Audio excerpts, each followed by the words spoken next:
আমাদের বিজয়ের 54 বছর শেষ করছি। প্রায় অর্ধ শতাব্দীরও বেশি সময় আমাদের বিজয়ের পর পার হয়ে গিয়েছে।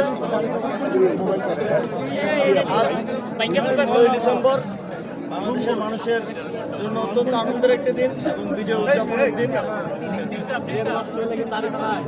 1971 সালে এই দেশের জনগণ কোনো ধরনের নিরাপত্তা ছাড়া ঝাঁপিয়ে পড়েছিল দেশকে স্বাধীন করার জন্য। দেশের জন্য শত সহস্র আত্মত্যাগের ইতিহাস আমরা পড়েছি। সেই স্বাধীনতা, সেই বিজয় এসেছিল আজকের এই দিনে। আজকের এই দিনটিকে সম্মান প্রদর্শনের জন্য এবং স্মরণীয় করার জন্য, স্মরণ করার জন্য আমরা আজকে ঢাকা 10 আসনের জনগণের পক্ষ থেকে পুষ্পস্তবক অর্পণ করেছি। এবং একই সাথে আপনারা জানেন যে কিছুদিন আগে আমাদের একজন সহযোদ্ধা শরীফ ওসমান হাদিকে গুলি করা হয়। তিনি এখন জীবন মৃত্যুর সাথে পাঞ্জা লড়ছেন। আমরা তার পক্ষ থেকেও, যেহেতু তিনি দিতে পারছেন না, তার পক্ষ থেকেও আজকে পুষ্পস্তবক অর্পণ করেছি এবং আমরা দ্রুত তিনি সুস্থ হয়ে আমাদের মাঝে ফিরে আসবেন এটা প্রত্যাশা করি।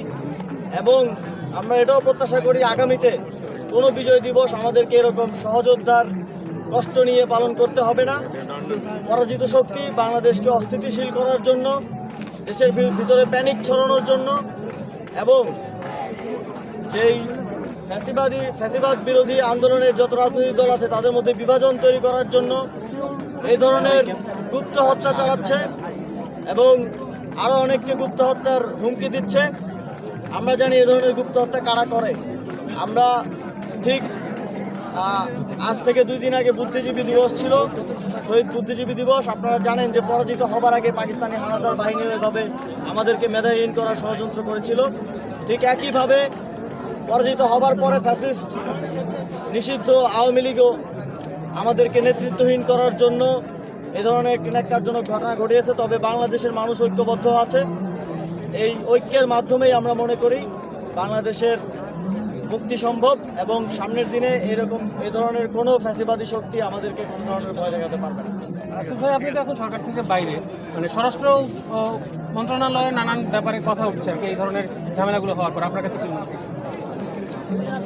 আমার মনে হয় যে সরকারের আইন শৃঙ্খলা পরিস্থিতি নিয়ন্ত্রণে আরও তৎপর হওয়া উচিত। বিশেষ করে যখন একটি নির্বাচনের তফসিল ঘোষণা হচ্ছে, তারা ডেভিল হান্ট ফেজ 2 শুরু করেছে। তবে এটা আমরা যে কোনো নির্বাচনের সময় দেখেছি, যে কোনো কেয়ারটেকার গভর্নমেন্টের সময়ও দেখেছি যে নির্বাচনের তফসিল ঘোষণার আগেই যত সন্ত্রাসী, মাফিয়া এবং গ্যাংস্টাররা আছে তাদেরকে জেলখানায় রেখে গ্রেফতার অভিযানের মাধ্যমে নির্বাচনের দিকে যাওয়া হয়। কেননা তারা বাইরে থাকলে এই ধরনের অপ্রত্যাশিত ঘটনা, এই ধরনের ঘটনা আরও ঘটার সম্ভাবনা থাকে।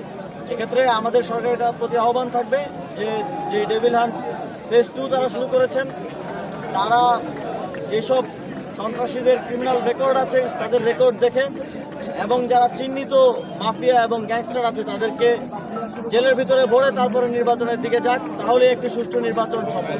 ধন্যবাদ। ভাই, কোন দলে যোগ দিচ্ছেন বলা যাবে কি? বিষয়ে কোনো সিদ্ধান্ত হয়নি।